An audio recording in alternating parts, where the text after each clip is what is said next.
Hello and welcome to Penelope's Chinwag. It's a place where I chat, you listen and watch, I hope. I've got a few films this week as usual. I've got a fascinating fact, a little chat on an arts and craft house we visited recently in Sussex, a funny film that I took. I'll explain all that to you of myself. 2021, January the 24th it was, but we'll talk about that as we go on. And yeah, I've just got a few things that I thought we might talk about. So welcome aboard if you're new, and if you're always here with me, lovely to see you again. Thanks very much. So shall we start with the crafting table? It's been 11 days since I saw you last. Usually, well, I try and make it fortnightly, but you know, it happens when it happens. And this afternoon it's inclement weather, and I thought, oh, why don't I come and have a chat with you? So yes, I've done quite a bit for 11 days. So I'll put the camera down and I'll show you what I've been up to and my future plans. Here we are. First things first, I finished the Bunny Wishes socks. Bunny Wishes socks.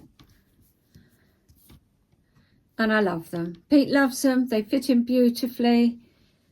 They're identical, which is always a help, I think, in a pair of socks. They've got a lovely toe. And yeah, not much more to say, really. I've shown you over the weeks. I did say last time, that I discovered that there was the pattern printed out for dark and light, or if you did this in dark and this in light. And of course for this one I read the dark one, so I had to change it all the time. Once you get the right pattern, it goes quickly, and I knitted that up very quickly. It went, yeah, like a dream. Twisted rib. There was a twisted cable, which you don't cable, but it looks like a cable. A dandelion, I think this is supposed to be. The same here. He's cute, isn't he? That's exactly knit as the pattern. So there we are. Pair of socks for Pete. I think more for the autumn winter. Well, we're coming into autumn, aren't we? But he's thrilled with them and they fit him beautifully, so he's pleased with that. So off the table. Okay, I have not touched my jumper. I'm still on it. This is the Forest Light. I've done the back and front. I've done the, do you want to see? So this is the Forest Light, and I've done the front and back, which is lovely. Beautiful. It's in the alpaca, so it's you can't stop touching it. I know, it's very pretty. I've done this sleeve. There's the sleeve, and that's my aim for this week. That's my aim for this week, yes. There it is. So that's in my project bag. First thing I'm going to be doing. I like to have, let's get that out of the way. I like to have something I'm knitting and something I'm stitching, because it's a change for the hands. So this is going to be my knitting for this week, and this is what I want to make stitching wise. This will be on the machine. It's my favourite bag. I made it a good couple of years ago now. I hadn't ever heard of project bags till I watched YouTube, and I love this one. I keep all my sock paraphernalia in here. Oh, my darling friend made me this week when I popped round, Heather, and I love this bag, absolutely love it. And it's got a pocket in the front that I find so, it's, you know, so helpful, so useful. So I want to make another one of those.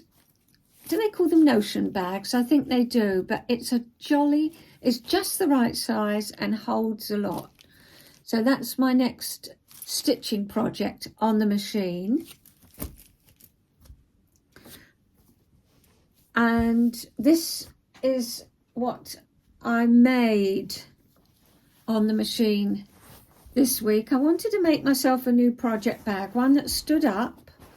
I quilted it all the way down. I don't know if you can see. If I hold it like that, can you see? Did it on the machine. And I made this as a little zip pull, but it's got a very, very small zip hole. So I just put that on it and put that on the front just as decorate. Well, I thought it was handy if you wanted to put, you know, bits and bobs on it. I mean, let's see.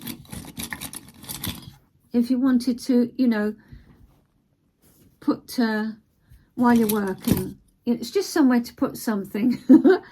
But anyway, that just came about because I'd made the little zipper pull, and I thought, well, put a couple of buttons on. So I covered a couple of buttons and put that on the outside. I'm pleased with it. Box bottom, and can you see the quilting? If I hold it like that, you can. So yes, what did I line it with? I lined it with a Cheerful Sunshine Yellow. I was pleased with that, but I wanted to improve. I wanted to put a little tab here to see whether I liked it or not, whether it was an improvement. And I wanted to pad it a little bit more to see if that would be an improvement. I don't know if it is. Oh, what's in here? Oh, this is my future knitting plans. I'll just give you a hint, but I'm not starting that until this jumper's done. No way. That's over there in the wings. This morning I made this, and I lined it with Tilda, and this has got future knitting plans in too.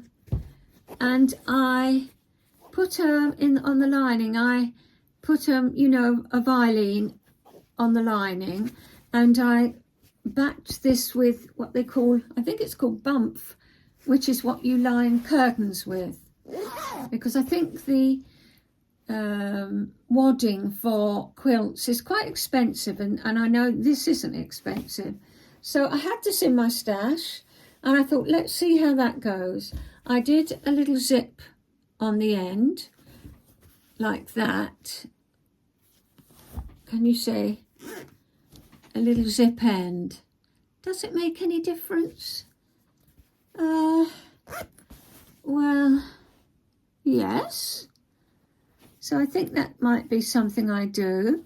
I mean, this one's very nice. I didn't do that on that one. I just put it in. Oh, you know, the jury's out really, isn't it? But I made that this morning, and that's full of my next knitting plans too.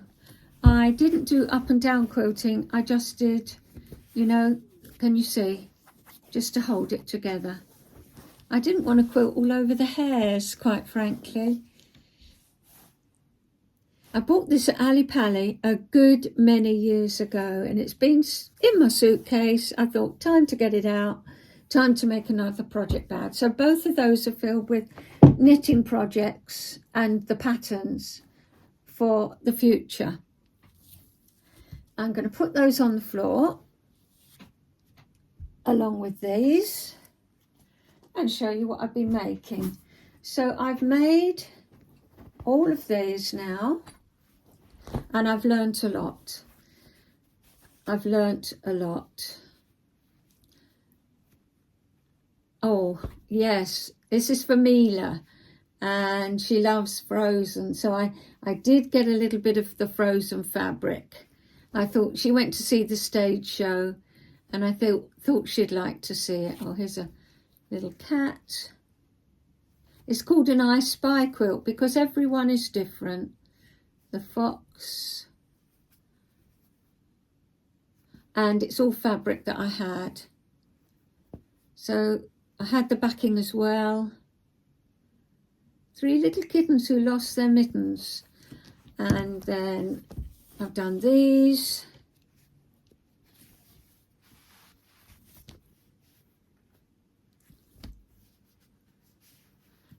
Some of them are embroidered there. I did the embroidered bee. This is cute, isn't it?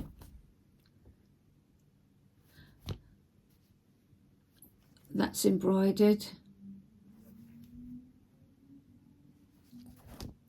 That's embroidered.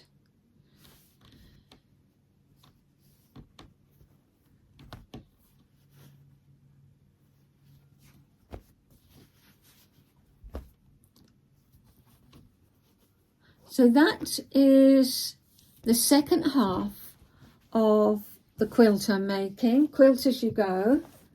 I keep it in there. And I've done the first half. So really what I'm saying is I've just got to sew those together. And I was, how am I going to sew this together? I thought, let me put you up so I can see you. How am I going to sew this together, I thought. Yes, I told you last time, double thread and ladder stitch. I looked at that pile and I thought I can't sew that all together with double thread and ladder stitch. It's the wrong angle for me. I want to do it over and over, but over and over doesn't make a neat stitch. I did over and over on one of them and you can see what it does. It does that. And that's not what I want on the back of a quilt. Can you see that? So I suddenly thought, I know what to do. I'll do the stitch that my mum taught me when I was a little girl. And I remember her sitting down with me and saying, push it through, push it through, push it through, push it through. And I suppose it's like a ladder stitch, but going back and forth, not going along. I'm going to do, once I've finished this, I'm going to do a whole little, it'll only be a 10-minute video, but what I've learned from it and the best way for me of doing it. And I'm really, really pleased with what I've got here.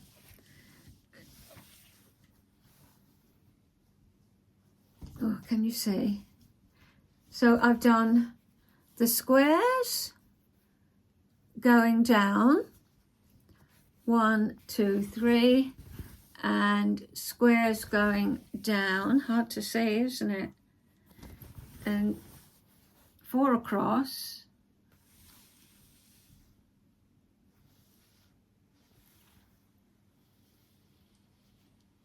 So Mila's little brother is called George.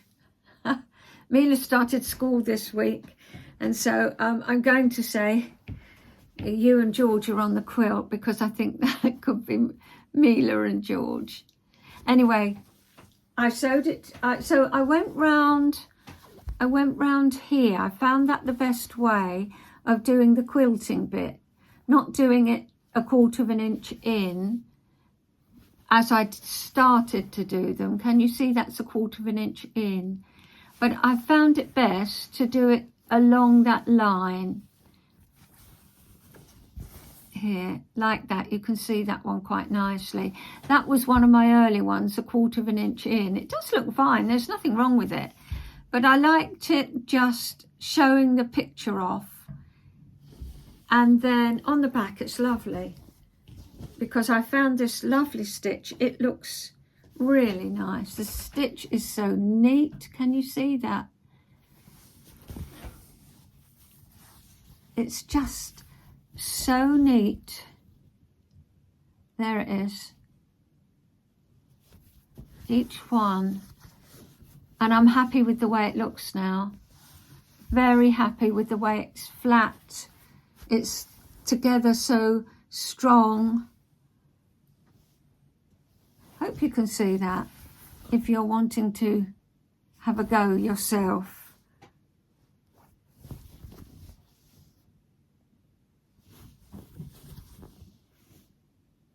Yeah.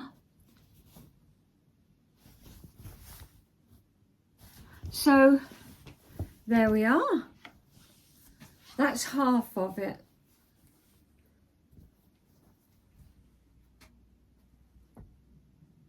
And I'm very pleased. It feels like a quilt. It's together like a quilt. Let me put the camera down. There we are. It's very. Oh, here's the the little one from Frozen.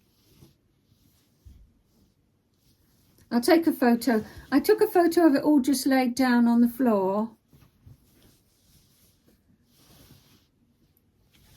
So there we are. But as I say, on the back, it looks really nice. So I just used fabric I had, that beautiful linen look.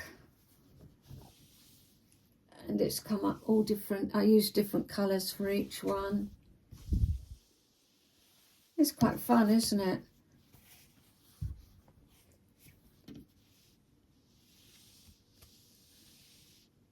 And then you've got the quilting on the back, just round. And there's the stitches, which lie very flat. I'm going to do a little video of how I made it and the pitfalls and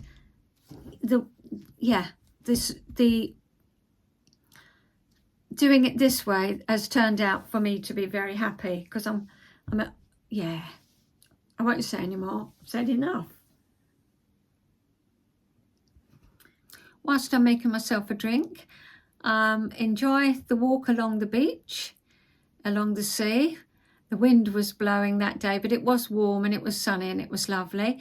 And then, as usual, we're being eaten out of house and home by the squirrels. And we had the birds had dropped and planted some seed, some, crop. Wheat, or I don't know what it was, corn or something like that.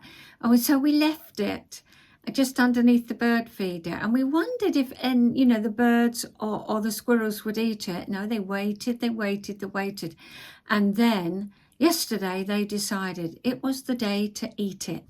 And so I took a little film of that. So I'll see you in a minute.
Aren't they cute, those squirrels?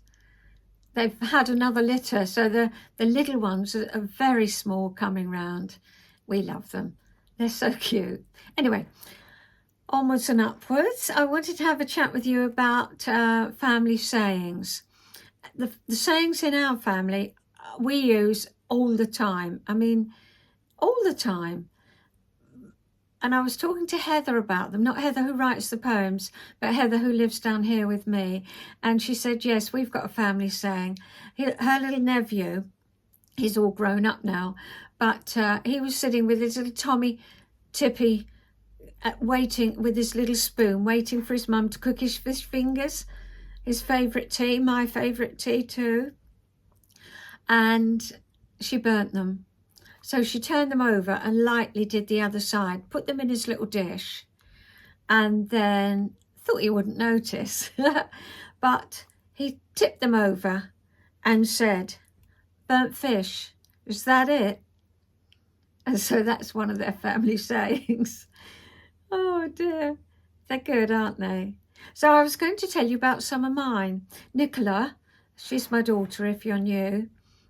She's 52 soon, but she had really curly hair.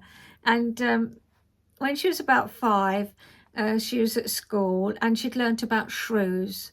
And we went to the Natural History Museum at the weekend, and everything we looked in, "Is that a shrew, Mummy?" "No."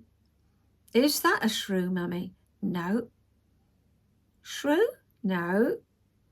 Eventually, but it took us some time, we found a little shrew. And then we looked at an exhibit which was a skeleton, and you press the button, the skeleton went away from the body, and you were left with just, a pile of skin, really. And you press the button and you see it go. In fact, Nicola went there not too long ago, and she said it's still there, Mum, after all this time. So, toilet before we went home, she's sitting on the loo and swinging her legs, curly hair. I said, "Well, darling, what have you learnt today?" "Well," she said, "it's a good job God gave us bones, and there's not a lot of shrews about." So we often use that. If we're looking for something, well, we just say it.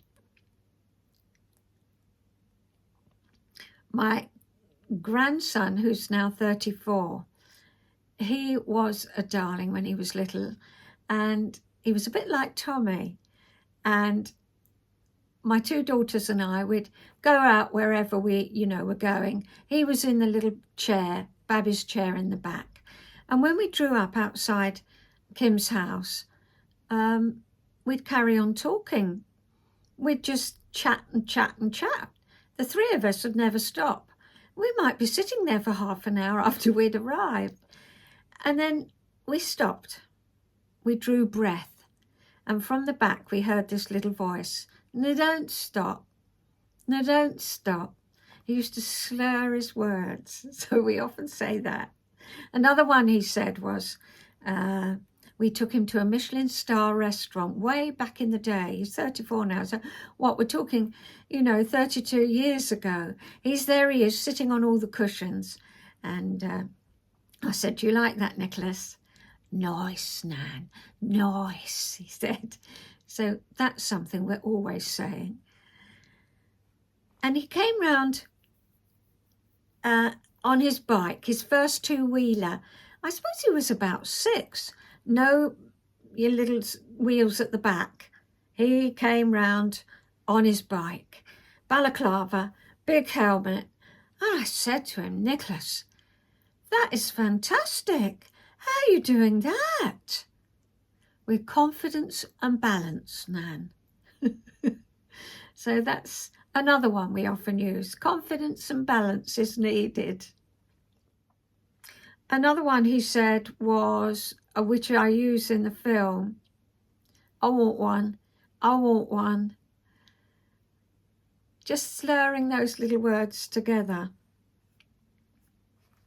Nicola, when she was at school and sitting at the tea table, I'm getting the tea ready, and she said, "Mum," I said, "Yes, love." She said, "I may be thick, but I'm not stupid, am I?" I said, "I don't think you're thick or stupid." "No, Nicola, you're not." So that's our saying, I may be thick, but I'm not stupid. And I do use that in the film that I'm going to put up in a minute. Oh, there's plenty more. I've got a whole long list of them here, but I can't go on anymore. But we have got a new one. Little Tommy, he's now dry. He asked to go to the toilet. There's no accidents. It's all working very well. And my daughter, his nan, said, have you finished, Tommy? When she took him to the toilet the other day, and he said, Nan, I'm concentrating. 2.5, I'm concentrating. So that's our latest little phrase. I'm concentrating. They're so cute, aren't they? You can't make them up really, what children say. I'm sure you've got a whole long list of your own. So before I put the film up, I'm going to do a fascinating fact. Well, the fascinating fact this week is one I came across about the Bombardier Beetle. I want to call him the Bombardier Beetle, but it's not. It's the Bombardier Beetle. I personally had never heard of him before, but he's quite a character, I can tell you. He's less than an inch long, and when he's threatened, he sprays boiling liquid and steam from his rear end. Well, I know when I want a drink, I have to boil the kettle and it takes quite a while, but this is pretty instantaneous with this little beetle. He's got a pair of glands, each storing an acidic compound and hydrogen peroxide, as well as a reaction chamber filled with enzymes dissolved in water. The beetle squeezes the solution from the reservoirs into the chamber and instantly creates noxious chemicals and boiling water and steam, 100 degrees centigrade or 212 Fahrenheit, and it can change the speed and direction of the spray.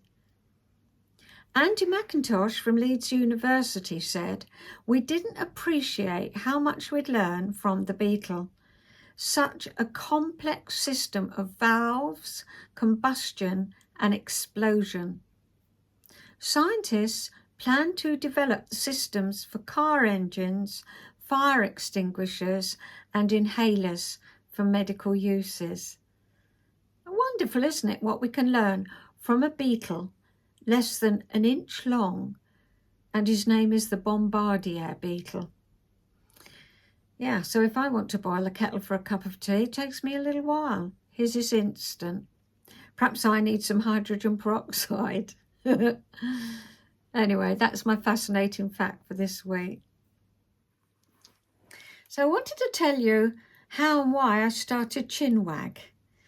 I really had to ask around my friends. I had to, try and think. And it was quite difficult.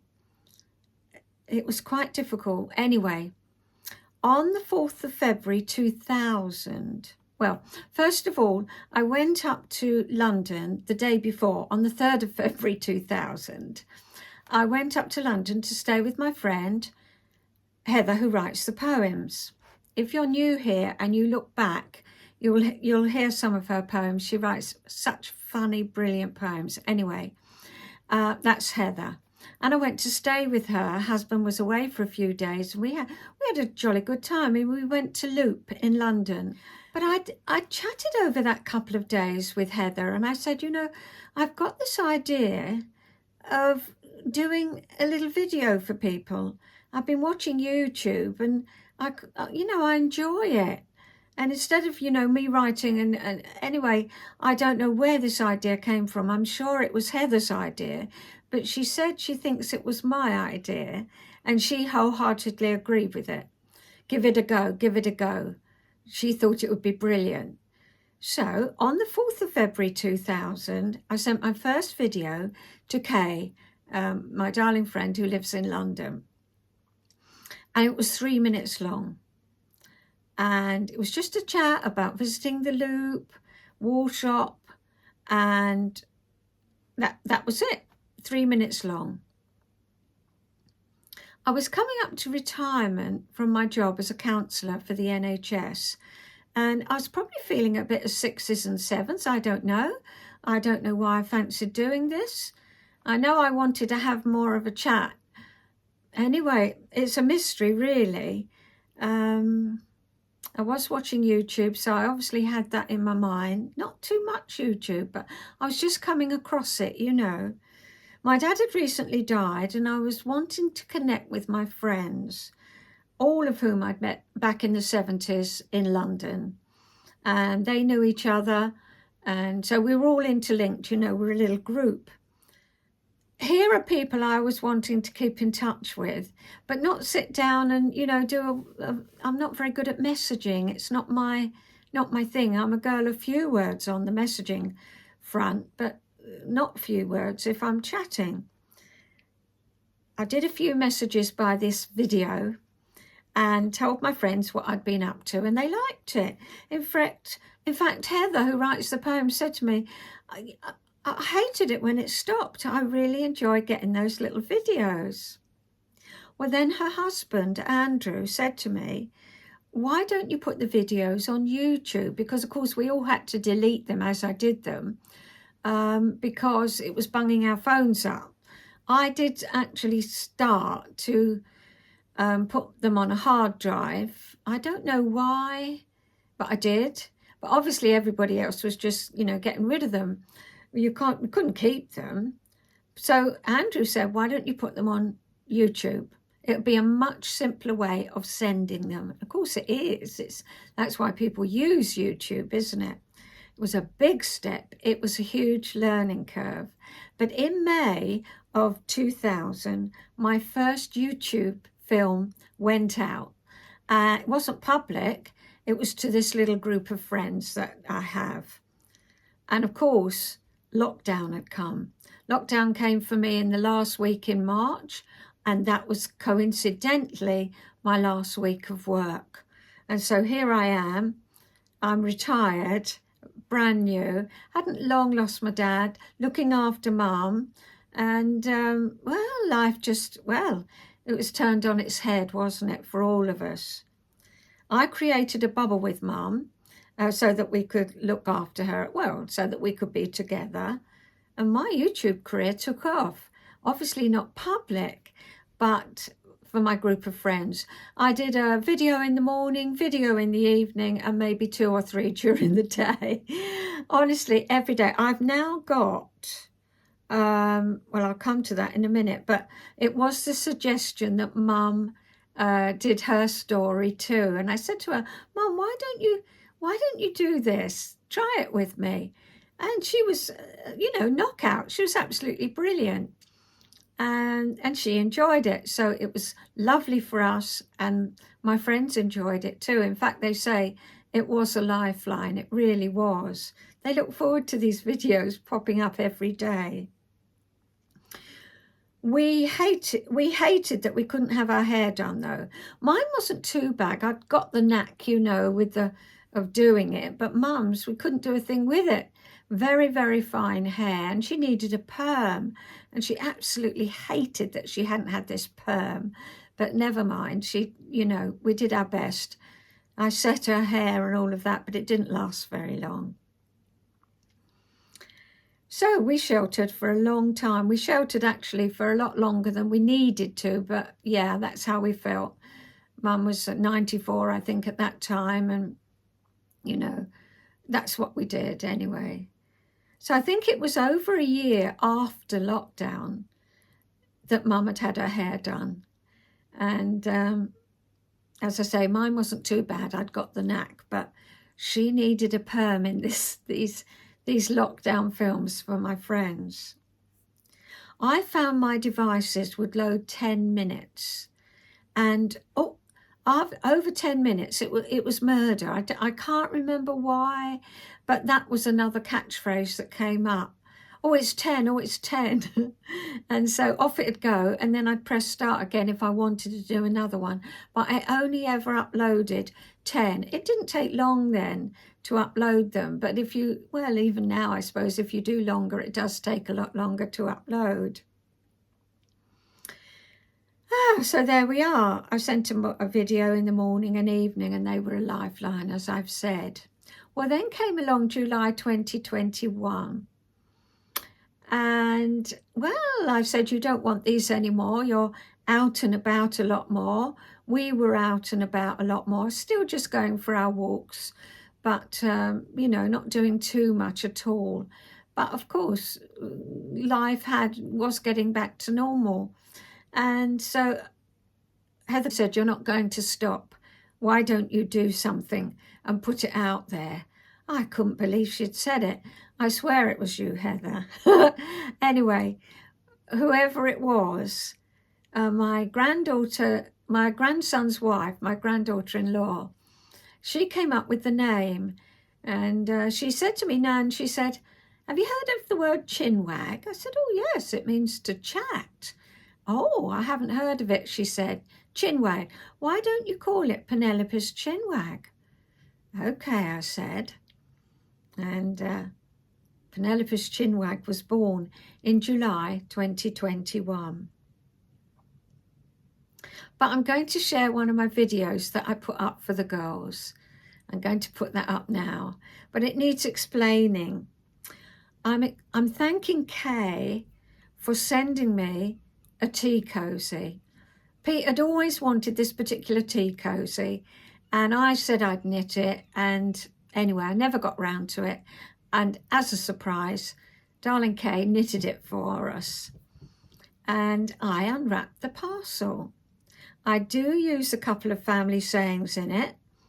I want one of Nicholas's, and another one is, "Do you want an apple?" And I felt I needed to explain that because Kay and her family, 2 girls she's got, we used to go to Dartmoor riding, the 8 of us, and our car seated 8.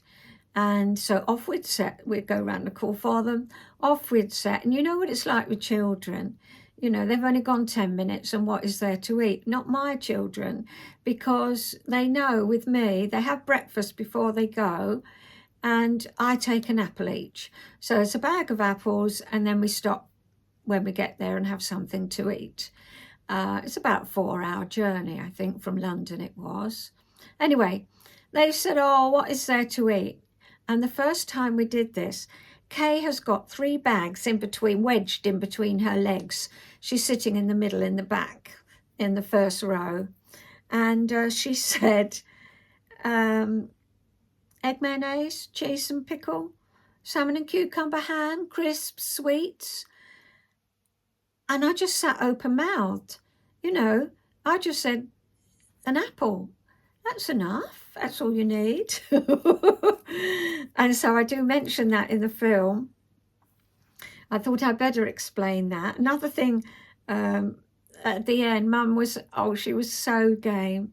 And she was a bit embarrassed about her hair for the vlogs because it was really getting beyond the point of no return, needing this perm so desperately.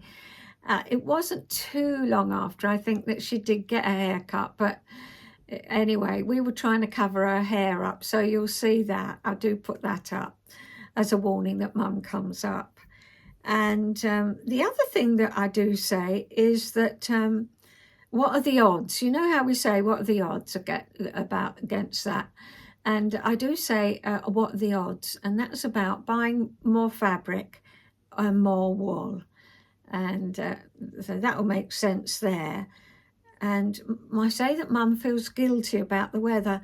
And she did. I said to her, "What do you mean, Mum? Feel guilty about the weather? This is January, it's ghastly." "Oh, no," she said. "Some parts of the world have got it dreadful. They've got thick snow, they're all iced up." My mum, she just felt guilty. Of course, that's another thing. Guilt gets you nowhere. We need to translate that feeling into another one. As a counsellor, don't feel guilty. What she meant was, I do feel sorry for others because, you know, it's not too bad for us. But yeah, those poor people in Canada who are all iced up. But no, Mum felt guilty that our weather wasn't quite so bad. So that's a little ramble, a preamble to the film I'm going to put up now, which is just me being me, chatting to my friends. So I'll see you after that.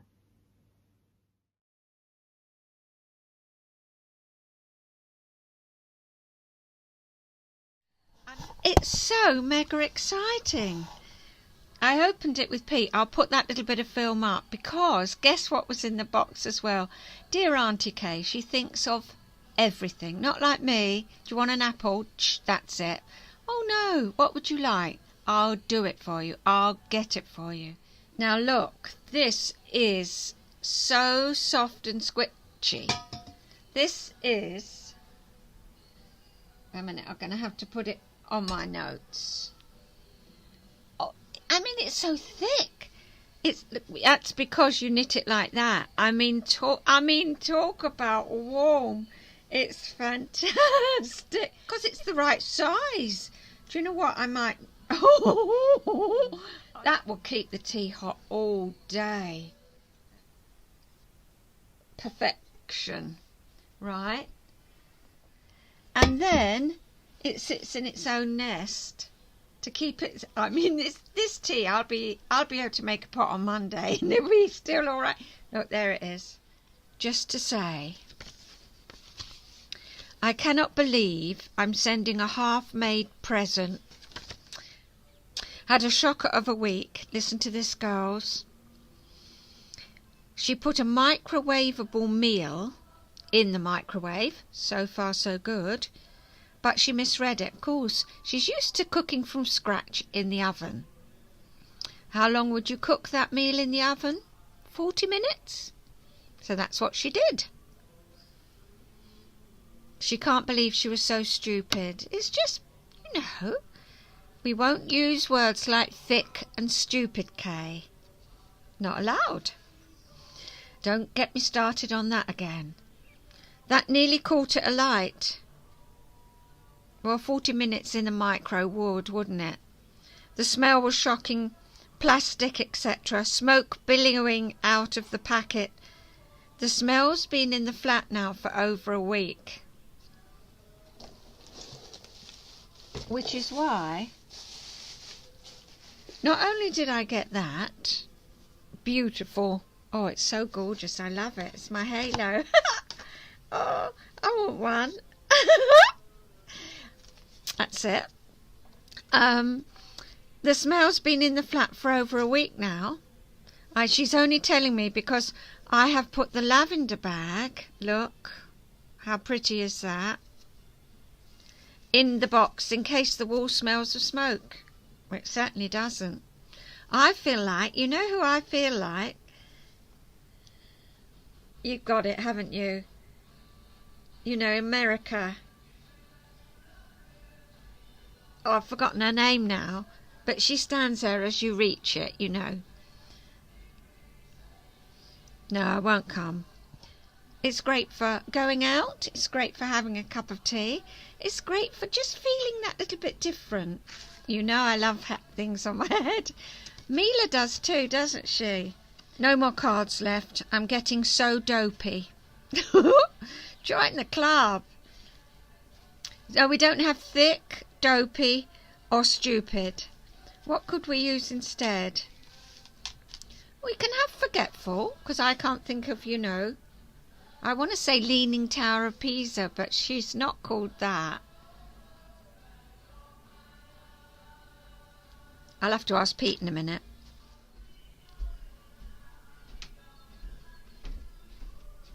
How many fish fingers? Well, who's the woman who's like that in America? Oh, Statue of Liberty. Statue of Liberty. That's what I look like. You need a torch. Well, I've got a bag of lavender. That's as good. Lavender lady. I kept thinking Leaning Tower of Pisa, but it wasn't. That's Statue of Liberty. Look, that's me, look. It is, isn't it? He never knows what he's going to find when he comes up. Dear. 4 fish fingers. 4? As many as that? Yeah. What are you on the sofa? Sorry the cloths for you not very exciting. Kate, look. Oh, they're Not perfect. very exciting. They got silver in them. Trimmed with blue and a pretty edge. So we're at Kay's parcel, crossed out. Oh, the odds. Because I said no more wool and no more fabric. Okay, now I definitely mean the no more fabric. There will be no more. Unless somebody asks me to make something specifically for them, and then the fabric will be for them. I don't want any more. I'm up to here. and it puts pressure on me. I don't want to feel that pressure.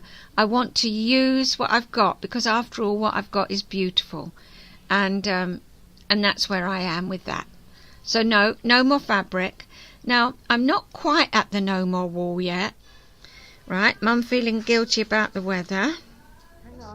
It's nice, and she knitted it for us because Pete's wanted one for ages. See? But Kay thought it was more like Anne Boleyn. Well, so who would have thought a tea cosy? That's very, Yeah. mm.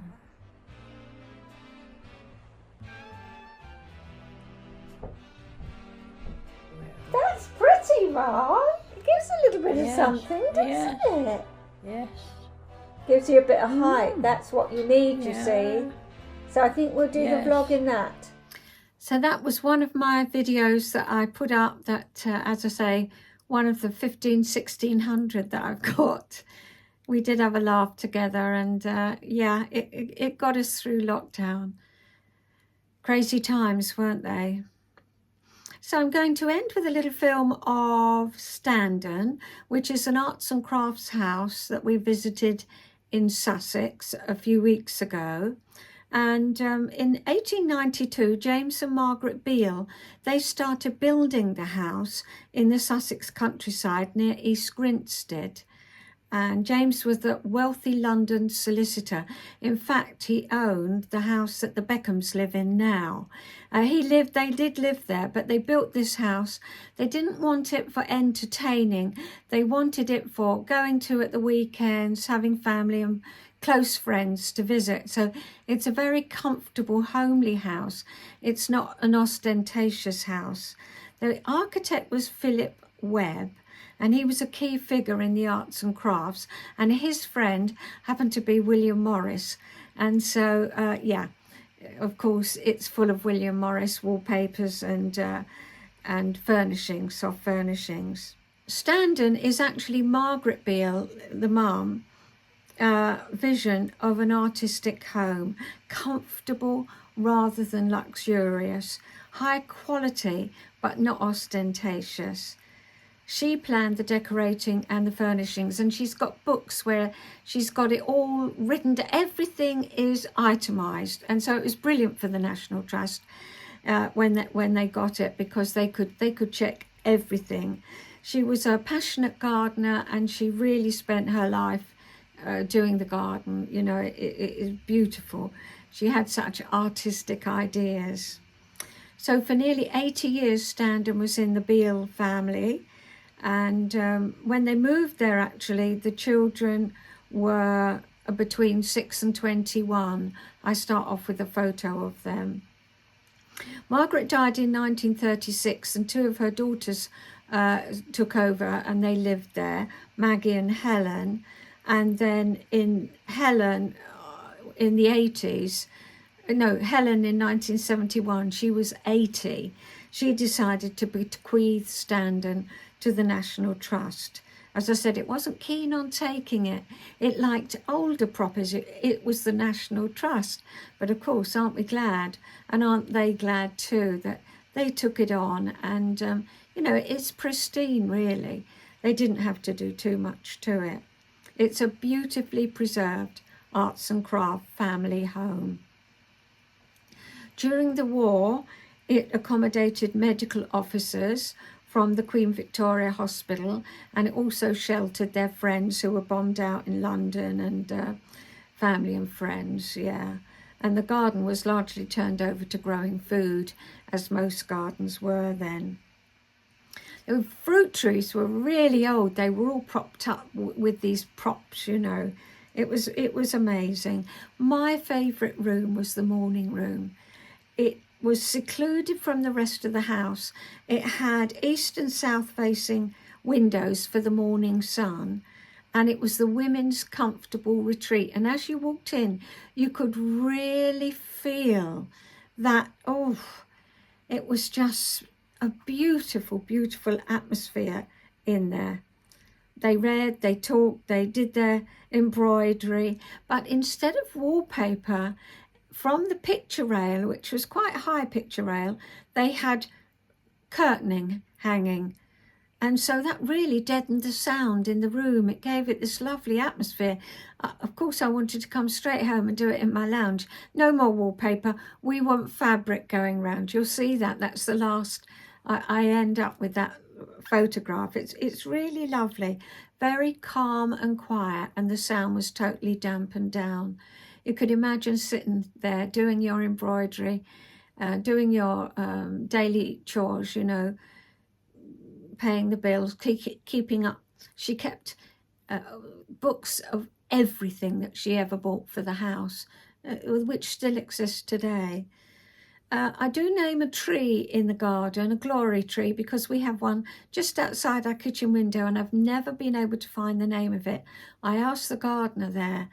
Our tree, when we sit in our conservatory with the doors open in August, the whole place is filled up with a wonderful aroma of like yang yang. And then late autumn, the blossoms drop off and they are, well, iridescent, purplish, dark purple berries. They're absolute. It's the most wonderful tree. It's called a glory tree. Well, that's its commoner garden name. So I was pleased to find that out. So I hope you enjoy the film about Standen. It starts off with the photograph of the children who lived there. And I'll see you next time. I won't do my story this time. I think I've prattled on enough for this week. And I'll see you next time. And until then, take care. Hope you're well and enjoy your crafting if you're a crafter. So bye-bye.